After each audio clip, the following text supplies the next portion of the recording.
අද අපි මේ විග්‍රහයෙන් කතා කරන්නේ ලංකාව වගේ රටක වයස අවුරුදු 19 දී විවාහ වෙන එක ගැන. හරි, අපි මේ ගැන ගැඹුරින්ම හොයලා බලමු. මේක ඇත්තකම අපේ සමාජය ඇතුලේ නිතරම කතාබහට ලක් වෙන, ඒ වගේම සෑහෙන සංකීර්ණ මාතෘකාවක් නේද? එක පැත්තකින් නීතිය, අනිත් පැත්තෙන් අපේ සමාජය සහ සංස්කෘතිය. ඉතින් මේ ඔක්කොම එකතු වුණාම 19න් විවාහයක් කරා යොමු වෙනවා කියන්නේ නිකන් සරල කාරණයක් නෙවෙයි. අපි බලමු මේ හැම දෙයක්ම කොහොමද ඒකට ගැලපෙන්නේ කියලා.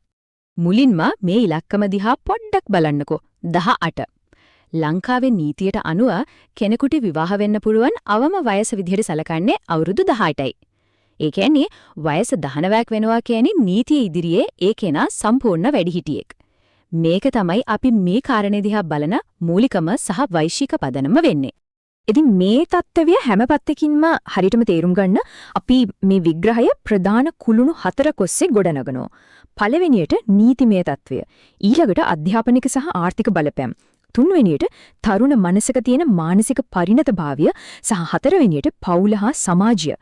අන්තිමට අපි කතා කරනවා සාර්ථක පදනමක් ගොඩනගා ගන්නේ කොහොමද කියන එක ගැන. හරි, අපේ පළවෙනි කුළුණ නීතිමය தත්ත්වය. එහෙමත් නැත්නම් නීතියේ පිළිගැනීම. නීතිය කියන්නේ කළු සහ සුදු පැහැදිලිව පෙන්වන දෙයක්නේ. ඉතින් ඒ කෝණයෙන් බැලුවොත් මෙතන කිසිම බාධාවක් නැහැ. අවුරුදු 19ක කෙනෙකුට විවාහ වෙන්න ශ්‍රී ලංකාවේ නීතියෙන් කිසිම තහනමක් දාලා නැහැ. Tamanට කැමති තීරණයක් ගන්න අයිතිය තියෙන නීතියෙන් සම්පූර්ණයෙන්ම පිළිගත් වැඩිහිටියෙක් විදිහට තමයි මේ වයසේ කෙනෙක්ව සලකන්නේ. දැන් අපි යමු දෙවනි කුළුණට. අධ්‍යාපනය හා ආර්ථිකය මත ඇතිවෙන ප්‍රායෝගික බලපෑම් මොනවද කියලා බලමු.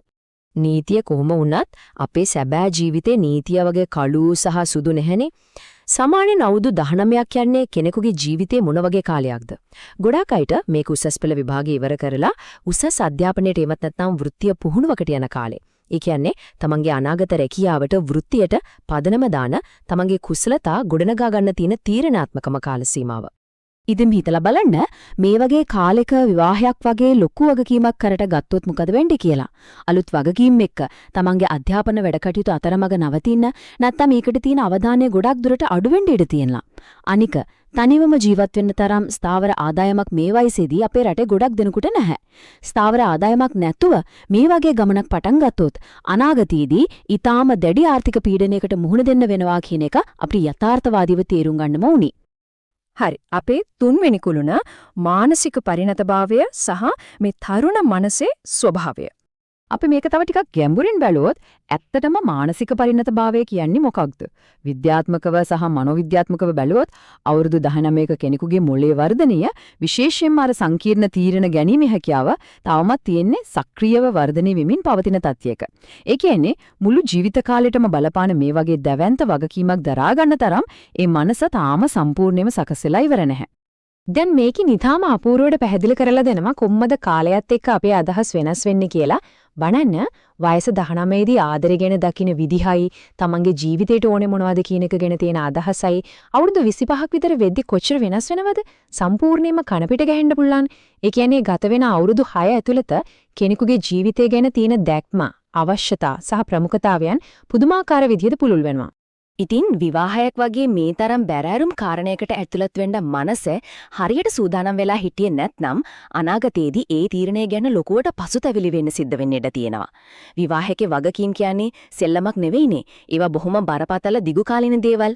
ඉතින් ඒ බර දරා ගන්න තරම් මානසික ශක්තියක් ඇත්තටම ගොඩනැගිලා තියෙනවද කියන එක ගැන අපි දෙපාරක් හිතලා බලන්න ඕනේ. හතරවෙනි අදියර පවුල සහ සමාජය.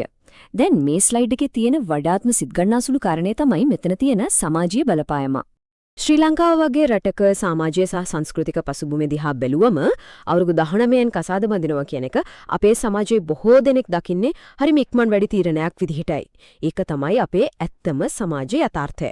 ඒ වගේම දෙමාපියන්ගේ සහ පවුලේ අයගේ ආශිර්වාදයක් නැතුව මේ වගේ තීරණයකට ගියොත් පවුලේ සම්බන්ධතා සම්පූර්ණයෙන්ම බිඳ වැටීමේ දැඩි අවදානමකුත් තියෙනවා. අපිට මේ සමාජීය බලපෑම් කොහොමත්ම නොසලකා හරින්න බෑ. පස්වන සහ අවසාන අදියරය. සාර්ථක පදනමක් සඳහා මේ ඔක්කොම සමතුලිත කරගන්නේ කොහොමද?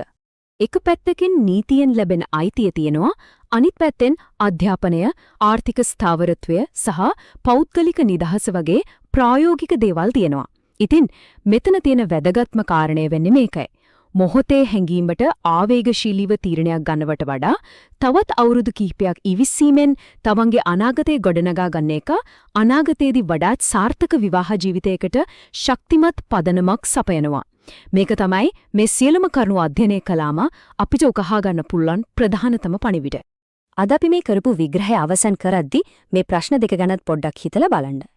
මේ වගේ තීරණයක් මේ මොහොතේම ගන්නට යම්කිසි විශේෂ අත්‍යවශ්‍ය හේතුවක් තියෙනවද? ඒ වගේම මේ ගැන වගකීම් සහගත වැඩිහිටියෙක් එක්ක විවෘතව කතාබහ කරලා තියෙනවද? මේ දේවල් ගැන විවෘත මනසකින් යුතුව ගැඹුරින් කල්පනා කරලා බලන එක හැමෝටම වැදගත් වේවි. ඉතින් මේ සංකීර්ණ මාතෘකාව ගැන පැහැදිලි අවබෝධයක් ගන්න අද මේ විග්‍රහය ලොකු අත්වැලක් වෙන්නද කියලා අපි හිතනවා.